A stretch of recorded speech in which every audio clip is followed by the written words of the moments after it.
Muy bien, pues continuamos con más información en W Radio en el 101.5 de FM. Le invitamos a que se conecte con W Radio también en nuestras plataformas. Estamos en Instagram, estamos en X y también en Facebook y YouTube. Así que quédese con nosotros a través de las plataformas digitales en W, como W Radio La Paz. W Radio La Paz, y bueno, pues estamos hablando de que estamos en nuestras plataformas en YouTube, en Facebook, en Instagram y en X. Y también ponemos a su disposición este WhatsApp para que te conectes con W Radio, el 612-14-616-27. Conéctate con nosotros. Nuestro invitado que tenemos en esta mañana es necesario que te conectes porque va a hablar de temas muy interesantes, muy nuevos, muy frescos que están ahorita en el comentario nacional de nuestra nación y por supuesto pues comprender ya en lo común, en lo cotidiano de qué se trata todo esto. Le damos la más cordial bienvenida al maestro Arturo Rubio Ruiz. Usted lo conoce, ha estado con nosotros en otros momentos. Él es representante legal en Baja California Sur del Consejo Ciudadano para la Atención de Víctimas del Delito, Asociación Civil. Él es abogado por la UNAM, nació en el Distrito Federal, es paceño por adopción, tiene estudios de posgrado, 2 maestrías y ya terminó el doctorado. En esa. Muy bien, qué bien, bienvenido. Gracias. Fue docente en la UNAM, en el Estado de México, también cuenta con diplomados en Barcelona, Madrid, esto en España, en Argentina, y trabajó en diferentes dependencias aquí en nuestro país y por supuesto en nuestra entidad. Pues bienvenido, gracias. Bienvenido, muchas gracias, porque precisamente con todo este bagaje de conocimientos que deben de ser más, aquí estamos hablando solamente lo que es una síntesis, pero le damos la más cordial bienvenida, maestro, gracias. Por ayudarnos a comprender lo que jurídicamente está presentándose, se está dando en México. Bueno, pues vamos a dar inicio. Recientemente se conmemoró la promulgación de la Constitución Política de los Estados Unidos Mexicanos. ¿Qué representa esto para la sociedad en los últimos tiempos? Porque vemos que lamentablemente ha dejado de tener ese elemento fundamental donde la sociedad conmemoraba realmente, analizando, cuestionando, participando, asistiendo a los eventos que se dan con esta importante promulgación de la Constitución de México. Bueno, desde el punto de vista social, el celebrar, el conmemorar la expedición de nuestra Carta Magna es muy importante porque es el principio rector. La Constitución acumula, concentra las reglas básicas de la estructura del Estado. La nación mexicana nace, se estructura y vive desde el punto de vista jurídico a partir de lo que establece la Constitución. Es el conjunto de reglas fundamentales y supremas que nos dice cómo se constituye, qué tipo de gobierno tenemos, cómo se constituye, cómo funciona, cómo se sanciona ese gobierno, qué participación tiene el ciudadano, qué derechos se tutelan de manera genérica, qué derechos tienen que ser protegidos y garantizados por esa Constitución. El problema que tenemos es que desde la época de Fox, que se dejó de impartir la materia del civismo en las escuelas oficiales, desaparece de los programas, junto con la materia de civismo se pierde mucho de la historia reciente de nuestro país y la Constitución pierde el respeto, por así decirlo. Esto se conjuga con que los cambios consecutivos de sistemas de partidos políticos que alcanzan el poder, gracias al sistema democrático que tenemos, ha habido una constante alternancia en la presidencia de la República y desgraciadamente no todos los nuevos gobernantes respetan la estructura legal y hay una tendencia a desaparecer lo anterior. Lo anterior es malo, lo que yo traigo es bueno y ha sido la constante y actualmente esto nos ha llevado incluso a hablar, el actual régimen, a hablar incluso de una nueva constitución, es decir, de reconstruir el país a través de su estructura jurídica, de una nueva constitución, un nuevo orden legal, lo cual sería muy peligroso, muy costoso y poco democrático, porque para cambiar la constitución de un país, para modificar todo un régimen, a través de una forma tan drástica, pues sería necesario un consenso general. Y si tomamos en cuenta el último ejercicio democrático, no alcanzaron en total a representar más de 20 millones de votos. Uh-huh. Eso significa que 20 millones de votos no pueden darle una autoridad jurídicamente aceptable, válida, para modificar la estructura que rige una de las naciones emergentes más importantes del mundo, que somos más de 120 millones de habitantes. Entonces, ese es un punto. Y el segundo es, se plantea un cambio dramático que es muy difícil. Los cambios en las estructuras gubernamentales tienen que ser pausados, progresivos, pero pausados. Uh-huh. Deben darle a la sociedad la posibilidad de irse estructurando. Te doy un ejemplo muy práctico. En el 2008 se empezó a hablar de una reforma únicamente en materia penal, solo en materia penal. En el 2008, en el 2016 ya se hizo obligatoria la aplicación de esa reforma del marco penal. Estamos en el 2023 y todavía no. Todavía no aterrizamos por completo. Todavía vemos en las agencias del Ministerio Público, en los juzgados, razonamientos, pensamientos y líneas de opinión que corresponden al sistema anterior. Entonces, imagínate, si solo eso es en materia penal, pretender cambiar toda la estructura del Estado de un momento a otro, pues lo menos que sería es caótico. Entonces, habría que recomendarle a las personas que tienen la posibilidad de voto que tuvieran mesura y al ciudadano que se informara, porque este país va a cambiar en el próximo periodo electoral, el más grande de la historia, el más caro y probablemente el más significativo. Puede generar más cambios que una revolución armada. Uh-huh. Entonces, decirle a los ciudadanos que si no participan en este ejercicio democrático en junio, si no dan su voto, si no van a las urnas, van a ser víctimas de la voluntad de otras personas. Qué delicado. Mucha gente dice, o en las estadísticas dicen que la gente no vota, que al no asistir a las urnas no vota. Eso es falso. Uh-huh. Todos votamos. Esto hay que enfatizarlo. Si yo no voy a dejar mi voto a la urna, estoy votando porque se haga la voluntad ajena, uh-huh, sin mi participación. Entonces, ir o no ir a la urna, es decir, estoy aceptando que se haga lo que otros quieren. Y no siempre lo que otros quieren es lo que más nos conviene. Uh-huh. Entonces, si creemos que es mejor un sistema u otro, si nos convence más un candidato que otro, vayamos a la urna y reflejémoslo.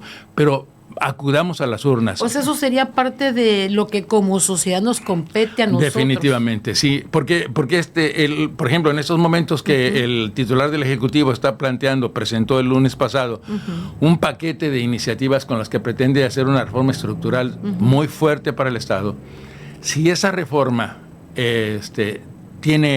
se aplica, el país va a cambiar de una manera drástica y dramática. Como si fuera un terremoto, ¿no? Básicamente si eso se llega a aplicar de un día para otro, vamos a estar en otro país. Así en cuanto a la estructura jurídica, uh-huh, porque nos ha costado mucho como sociedad, como comunidad, el ir incorporando elementos de la democracia moderna a nuestro sistema jurídico mexicano. Uh-huh. Hasta la última etapa de lo que se llamó el periodo del priismo, los 70 y tantos años que estuvo en el poder el PRI, durante toda esa etapa, el ejercicio del poder era absolutamente vertical. Uh-huh. Vivíamos en un régimen presidencial. Lo que el presidente decía, eso se hacía. Ley, ¿no? Si el presidente mandaba una iniciativa al Congreso, ni una coma le cambiaban. Y así era el priismo de la época, en su esplendor, donde todo el poder se concentraba en manos del presidente. Afortunadamente fuimos evolucionando, se fueron generando líneas de oposición, uh-huh, frentes que combatieron esto. Y encontramos como sociedad que la mejor manera de controlar al gobierno era participando a través de órganos de control que no pertenecieran al Estado. Porque si no estaríamos como, por ejemplo, voy a dar la administración municipal anterior, uh-huh, el presidente municipal toma el poder y dice, no se preocupen, yo no voy a robar, yo voy a ser una persona muy honesta y para que confíen en mí, me va a controlar la que era mi secretaria particular.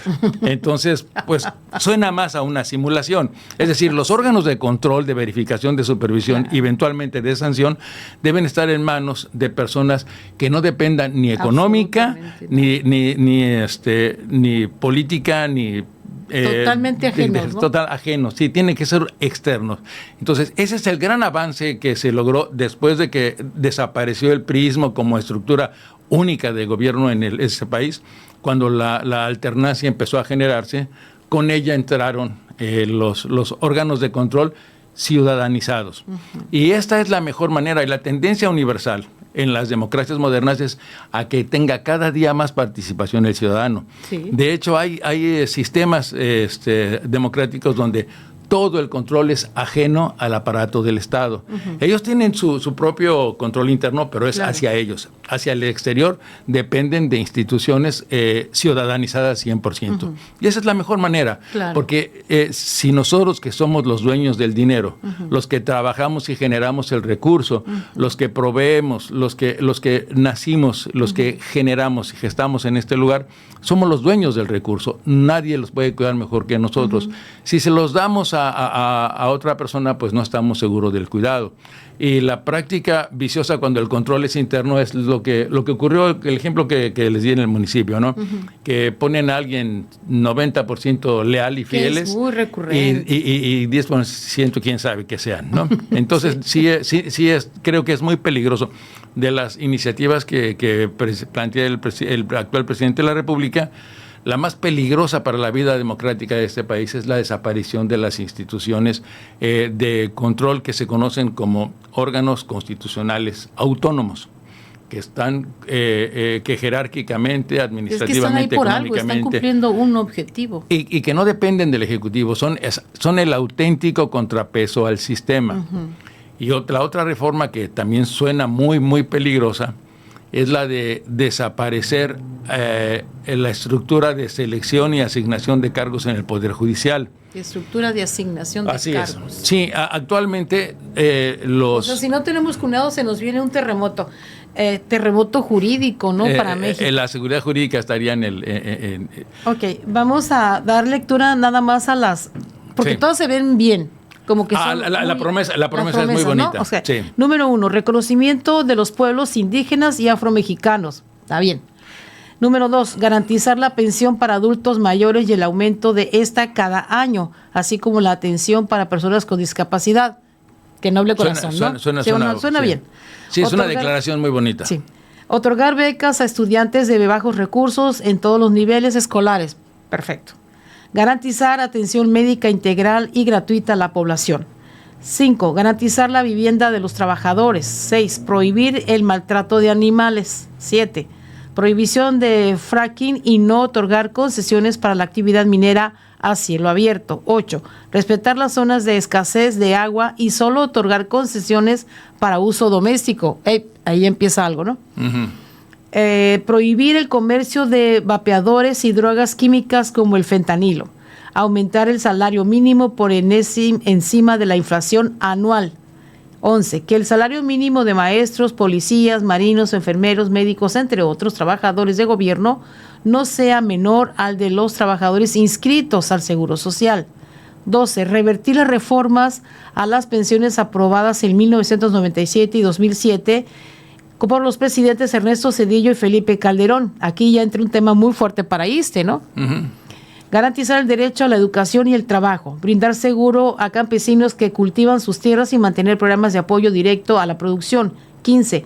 Utilizar 18,000 kilómetros de vías férreas para trenes de pasajeros y devolver a la Comisión Federal de Electricidad su carácter de empresa pública estratégica. Ahí empieza como que a calambrarse todo, ¿no? Sí. Reducción de gastos electorales, disminución a 64 senadores y 300 diputados y reducir a 30% de participación para que las consultas populares sean vinculantes. Aguas.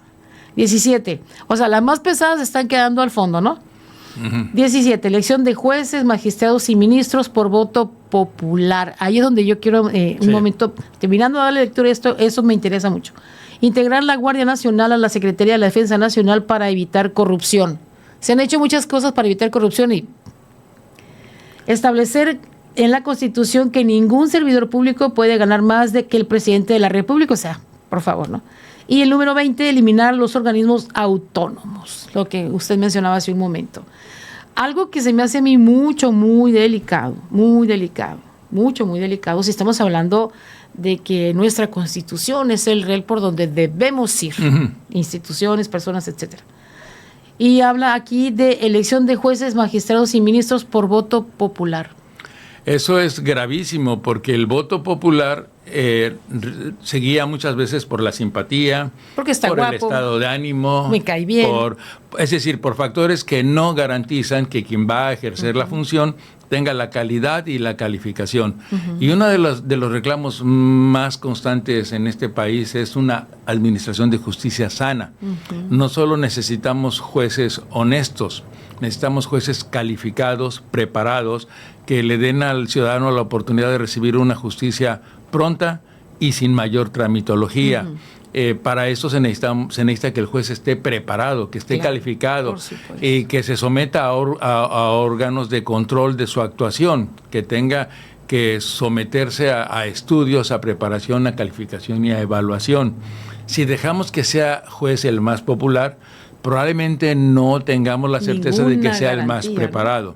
Tenemos el antecedente histórico que ya mencionaba Luis Espota, ¿no? Que el ciudadano no candidato que más votos ha ganado en la historia de este país, bueno, al menos el siglo pasado, para presidente de la República fue Cantinflas, y por un número bastante significativo. A todos nos caía muy bien. Sí, pero ese es el riesgo. Entonces, comete un error técnico muy grave. Primero, no le corresponde a la Constitución establecerse los criterios de asignación de este tipo de cargos públicos. Eso corresponde a una ley orgánica. Claro. Y ya existe en la ley orgánica el camino.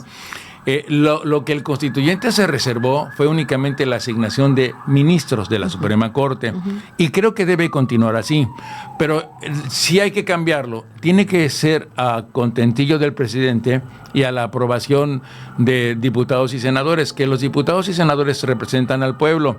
Pero pues cada diputado, cada senador tiene el derecho constitucional de ser tan ignorante como su propia situación se lo permita. De hecho, para ser diputado no se necesita ni siquiera saber leer y escribir. Es decir, creo que ni siquiera se exige ya hablar español. Entonces, cualquier persona puede ser diputado porque representa una comunidad. Y para elegir, así es, y para elegir a un magistrado, es que si seguimos con esto, al rato van a decir, bueno, para que los médicos y que los directores se van a inundar de Juanitos. Que los elija el pueblo. Imagínate, vamos a escoger al médico más simpático para que te haga una operación de alta precisión. Y al que no sepa ni poner una inyección. Exacto. Entonces, los jueces, o sea, la impartición de justicia no es un cargo político, no es un cargo que esté sujeto al vaivén de las voluntades populares. Recuerda que el pueblo, de acuerdo con el texto de las crónicas evangélicas y además de Flavio Josefo, el pueblo es el que te dice el domingo Hosana, eres mi rey, y el jueves dice crucifícalo. Es decir, es veleidosa, es movible, es muy volátil la voluntad del ciudadano, y no puede aplicarse a la asignación de un cargo de tanta responsabilidad como la es un juez. Yo si contrato un plomero y me equivoco, pues no pasa de que pague doble.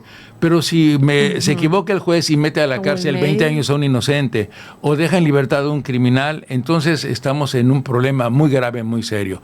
La asignación de nombramientos para jueces y magistrados tiene que ser de una alta calidad técnica profesional. A mí me gusta mucho el esquema que sigue el Consejo de la Judicatura Federal, porque es concurso por oposición.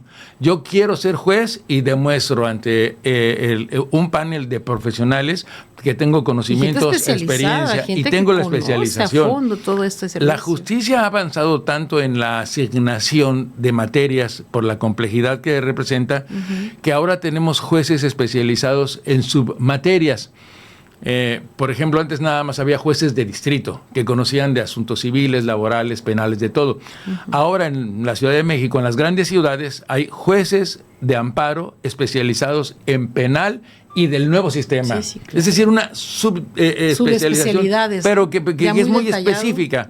Entonces, yo no puedo escoger a esa persona únicamente porque me cayó bien o me cayó mal. ¿O qué criterio tendríamos tú y yo para votar entre dos candidatos a juez? ¿En qué nos basaríamos? Es decir, se trata de órganos técnicos que son tan importantes como elegir al médico que te va a hacer una operación, ¿verdad? Como elegir a la persona que va a dirigir la construcción de una casa. Imagínate que se equivoca el ingeniero, pero era el más simpático, era el más guapo. Era el más guapo. Entonces, imagínate qué enorme responsabilidad. Se cae el puente, ¿no? Exacto, se cae el puente. Por eso, entonces, lo que tiene que ver con técnica, tiene que ser, con profesionalismo, tiene que ser de alta calidad. Debemos exigir un nivel de excelencia máxima. Está mal que se asignen los jueces por dedazo, está peor que se designen por elección popular. No. Porque que tú tengas capacidad para votar solo significa que puedes hacerlo, pero no que tengas los conocimientos, la experiencia, la objetividad y la madurez para hacerlo. Primer punto. Segundo punto, se va a prostituir más la administración de justicia. La parte que está echada a perder, contaminada de la administración de justicia es aquella... No se debe politizar, pero desgraciadamente se ha politizado de una manera exacerbada. Y en este caso... Y en esta administración se ha dado mucho esto. No, es que se ha atendido a intereses que no son precisamente el sano ejercicio funcional del servicio público.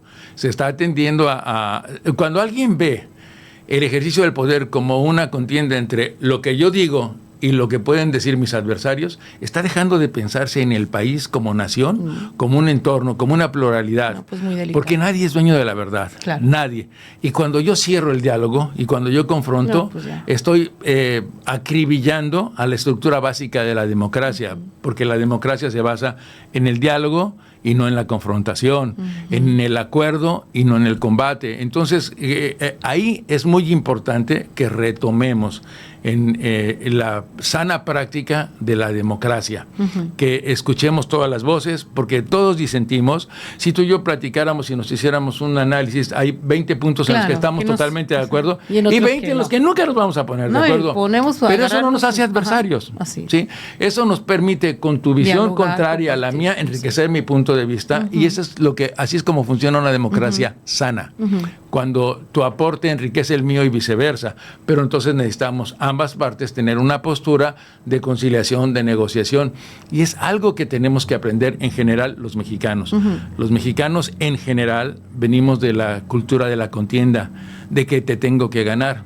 Yo soy un abogado, tengo un servicio de asesoría y representación legal, y no te imaginas las veces que escucho en el despacho a clientes potenciales que me dicen, lo que me cueste, pero tengo que ganar. Y eso no resuelve problemas. No, pues no. Eso no resuelve problemas. Entonces, eso te queda claro en materia de administración de justicia a nivel local. Aplica exactamente igual en el ejercicio del poder público. Cada vez que un gobernante habla de adversarios, está hablando de contienda. Y eso no nutre la democracia. Entonces, creo que es muy importante que en este proceso electoral le demos un giro a esa política, le exijamos a las personas que están optando por ser titulares del Ejecutivo y a los que van a ser senadores y a los que van a ser diputados, que hagan un compromiso de priorizar el diálogo.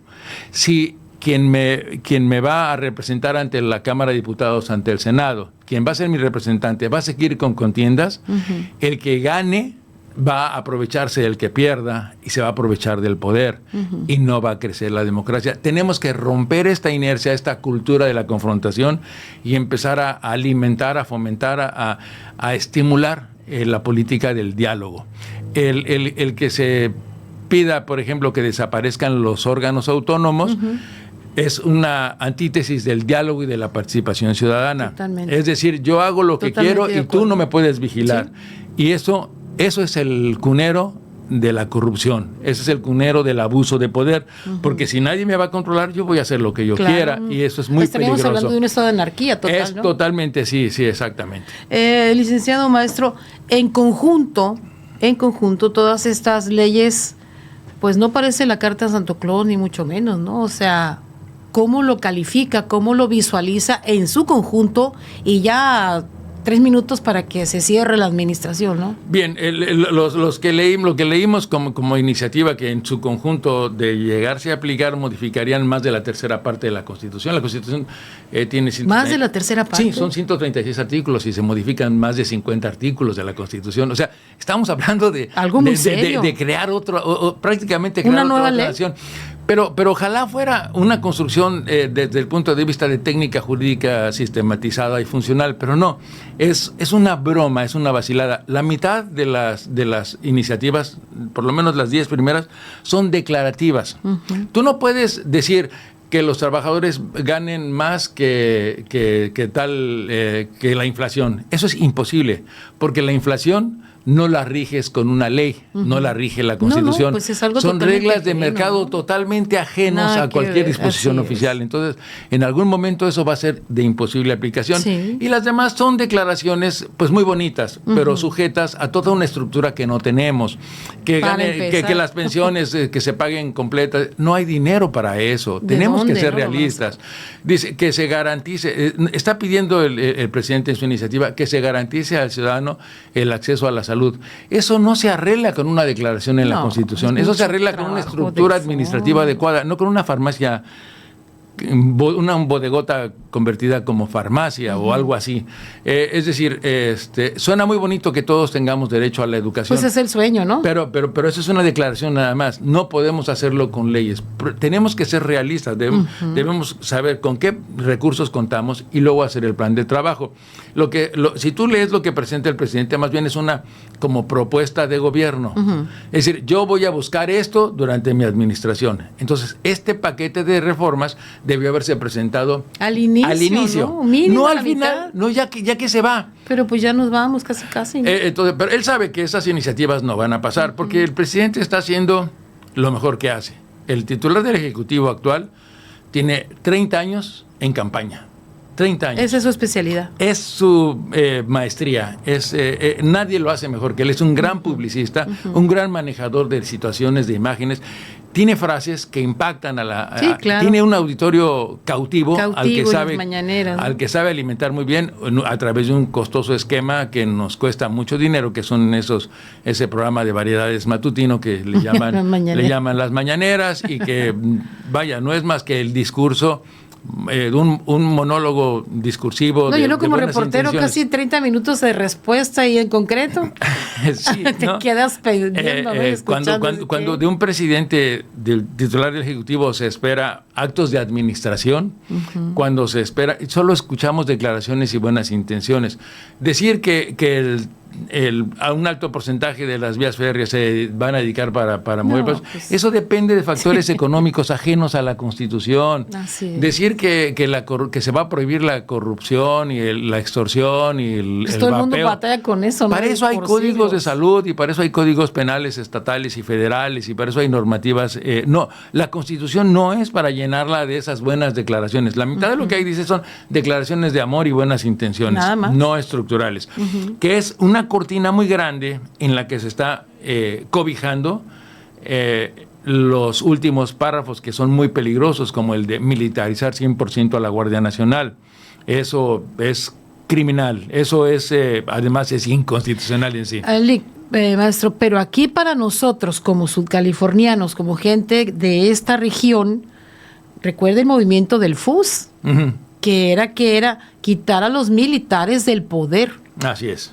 Entonces aquí estaremos revirtiendo ese hecho histórico para nosotros como sudcalifornianos. No, y es que, bueno, el ejemplo es muy bueno porque la génesis democrática de Baja California Sur nace rompiendo esos esquemas.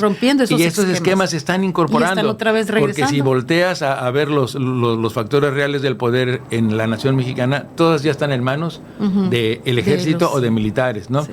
El ejército que está constitucionalmente creado para defender la soberanía nacional, ahora se dedica a construir edificios, aeropuertos, a administrar líneas de trenes, líneas de aviación. Nada que ver con su función social. Si uno entiende el esquema global de lo que está haciendo el ejército está controlando los recursos fundamentales o primarios de este país como si fuéramos a entrar a guerra. Es un estado de excepción. El ejército debe tomar el control de todas esas actividades solo en un estado de excepción, cuando hay una amenaza de guerra, de invasión, golpe de Estado. Pero no la hay. No. Actualmente no la hay. No, de facto a lo largo de este sexenio se han ido entregando al ejército los mecanismos de control de los factores reales económicos del Estado, aduanas, o sea que esto es puertos. Mucho más delicado de lo que pensamos. Si tú volteas y preguntas, ¿sí? ¿qué área estratégica del país está en manos de civiles? Te vas a sorprender que solo la Administración de Justicia. Es la única. Y entonces uno se pregunta, con razón tanto interés en denostar a los jueces, en insultarlos, en ofenderlos, para convertirlos, si cometemos la locura, si se llega a ese absurdo de permitir que jueces y magistrados sean nombrados por el pueblo, por el votante, entonces los jueces van a estar más preocupados por meterse a un partido político que los promocione que prepararse para ser un buen juez. Y no importa que sea un ígnaro, que sea un corrupto, que sea... No importa que tenga 5 cargos de violación y no importa que... No, pues ya los tenemos como ejemplo muy activos. Así cierto, es, ¿no? Es decir, no importa que haya pasado, no tenga un antecedente... Y ni quién le pare un alto, pues también. ¿Por qué? Porque tenemos que entonces que darle al voto un poder que no tiene. El voto solo es para cargos de elección popular de representantes populares, pero la actividad técnica del Estado tiene que estar controlada bajo esquemas de alto control técnico. Como te digo, como el director de un aeropuerto, no puede ser por votación. No, pues imagínate a mi compadre Lencho dirigiendo los vuelos, pues no. Entonces, pero que ya estaba a punto de pasar. Pero mi compadre es muy simpático y te aseguro que ganaría. Está guapo. Y dicen que está guapo, ¿no? Entonces, qué bárbaro. No. Qué delicado. No, la administración de justicia es una cuestión técnica. No puede estar sujeta al escrutinio de votación popular. Tiene que ser alta calificación. Queremos mejorar, que tiene muchas fallas la administración de justicia. Sí, es cierto. Sí, o sea, no es perfecto. A título personal soy un gran crítico de la administración de justicia en este estado. Frecuentemente señalo lo que considero que está mal, hacemos propuestas. No estoy diciendo que esté bien y que sea lo mejor, pero sí es perfectible. Y volverlos populares, volverlos a los jueces simpáticos y populares, no es la manera de mejorar la administración de justicia. Es muy grave desaparecer los órganos, hacer que los jueces y magistrados sean electos. Aparte que sería muy costoso.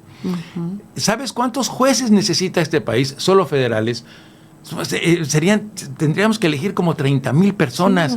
30,000 personas. ¿Sabes lo que cuesta eso? Sí, lo que cuesta elegir a 500. Entonces, ese dinero mejor lo usamos en capacitarlos, en prepararlos y hacerlos por concurso. Jueces y magistrados deben ser por concurso. Y una carrera judicial y respetar esa... Y que se respete la carrera judicial, y que la preparación sea constante, y que el juez sea alguien que esté sujeto a controles internos y externos, que haya más que un consejo de la judicatura, un consejo de proposición y evaluación integrado desde el área de la sociedad civil. Eso es lo que nos falta. Bueno, al menos en el Estado, los jueces y magistrados son evaluados por ellos mismos.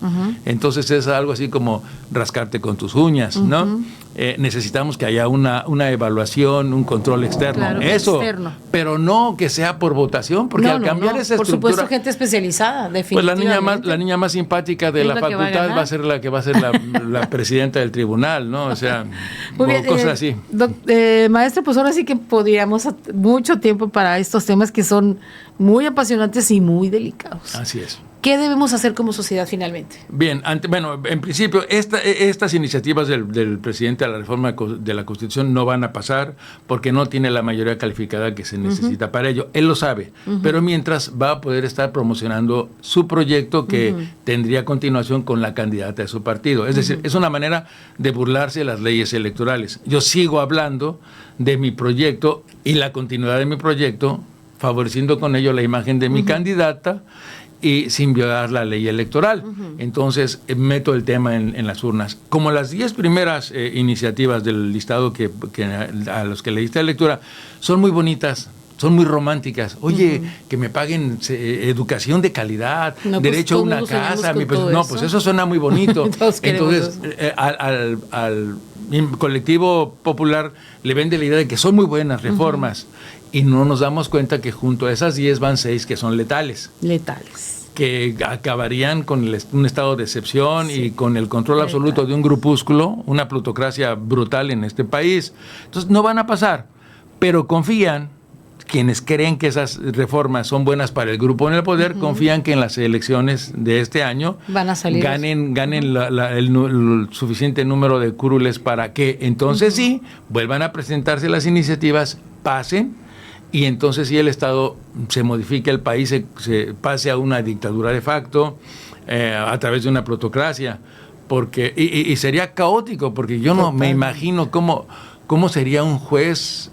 ¿Qué criterio seguiríamos tú y yo para escoger un juez? Aparte de lo que mencionaste de que guapo y simpático, no sé qué otro criterio tendríamos. Sería, la verdad, sería desastroso. O sea, se nos avecina un terremoto jurídico y hay que tener mucho cuidado. Pero hay que estar tranquilos porque la solución está en nosotros. Primero, todos votamos. Hay que recordar que todos votamos. Y hay que ir a votar. Votamos. Cuando no vamos a las urnas, estamos votando, estamos diciendo, me vale, no me importa, hagan de este país lo que quieran. Ese es el voto decidioso, es el más peligroso, el no ir a las urnas, pero es votar. Ya dijiste, siempre gana las elecciones ese voto. ¿Sí? Hay que romper ese estigma. Porcentaje. Vamos todos y si nos gusta el proyecto de nación que está alimentando el Ejecutivo, entonces vamos a votar a favor de él y de su gente. Si no nos gusta y si vemos los peligros, vamos a votar en contra.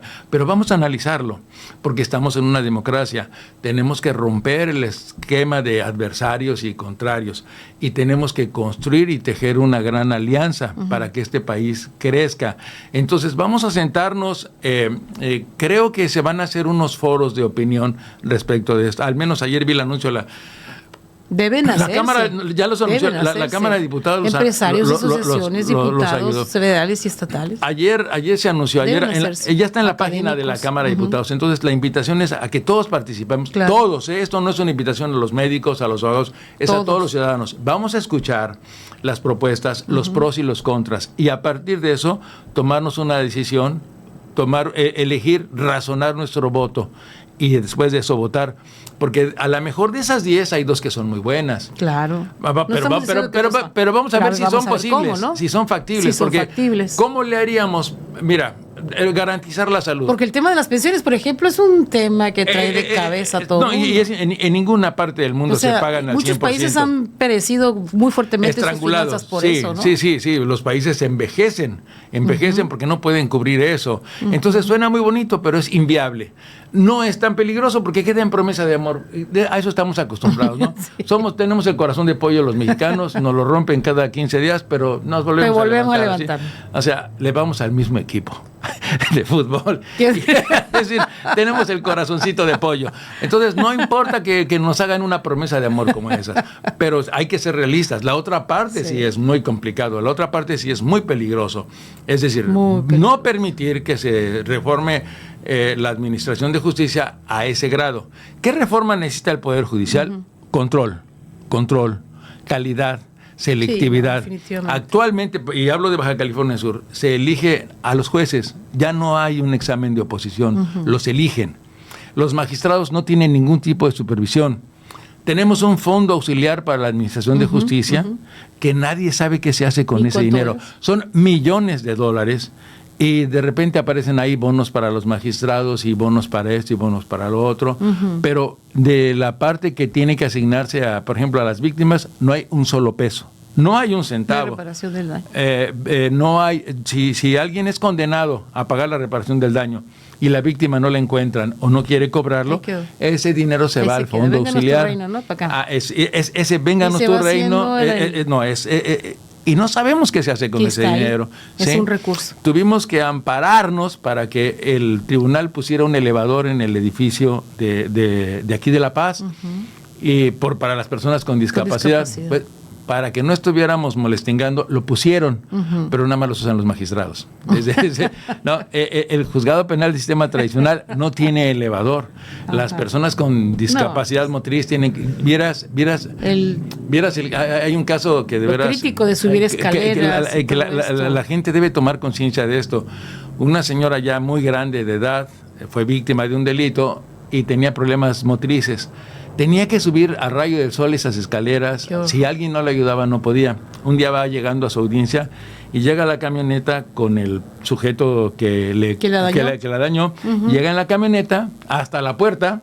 Ella tuvo que darle toda la vuelta porque la puerta de acceso de los juzgados la cerraron por seguridad y tienes que darle toda la vuelta al edificio para entrar. Tienes que caminar 300 metros, para ti, para mí no es problema, pero cuando eres discapacitada es muy pesado. Un gran problema. Y luego subir las escaleras ya cansada. Llega la camioneta hasta al pie de la escalera, bajan al delincuente y como viene esposado, 2 policías lo ayudan a subir. Me dice doña Herminia, no le vaya a pasar nada. Dice, mira. Lo cuidan más a él que a mí. Ajá. A él hasta lo ayudan a subir, lo traen hasta la puerta de la escalera en carro, lo no suben. te vayas a caer, yo tengo que venir caminando y que Dios me ayude a subir las escaleras. Ahí no hay elevador. Pero el fondo auxiliar reparte muy bien, muy buenos cheques. Es decir, eso, el Poder Judicial y del Estado necesita un control ciudadano. La elección de los jueces ya no puede ser por el que es pariente, primo, sobrino, querido y amigo de fulano, no. Tienen que ser por selección, por un concurso de oposición. Queremos a los mejores en el encargo. Y lo mismo para los magistrados, no que los elijan nuestros diputados. Tenemos 21 diputados que pues no ni entre ellos se escogen bien. ¿Y qué van a saber ellos? Ya tenemos ahí problemas con derechos humanos, etcétera, ¿no? Así es. Entonces, bueno, habrá muchas cosas más. Tenemos que mejorar el Poder Judicial, pero la elección por votación no es la mejor manera. De acuerdo. Entonces, la invitación es para que todos participemos, todos en estos foros. Bien informados, porque nos documentemos y que lo que ocurra en estas elecciones sea lo que queremos la mayoría, no una minoría rampante, que seamos todos los que elijamos lo que sea mejor para este país y prepararnos para la nación que resulte de esa elección. Muy bien, pues agradecemos infinitamente al maestro Arturo Rubio Ruiz que haya estado con nosotros. Por lo menos nos da como una radiografía así muy sui generis, muy rápida de algo que pues ya está y que hay que tener mucho cuidado. Muchas gracias, maestro, y bienvenido siempre, ya sabe. Gracias a ti, un saludo a tu auditorio. Gracias. Bien, nosotros vamos a una breve pausa y regresamos con más en W Radio. Volvemos.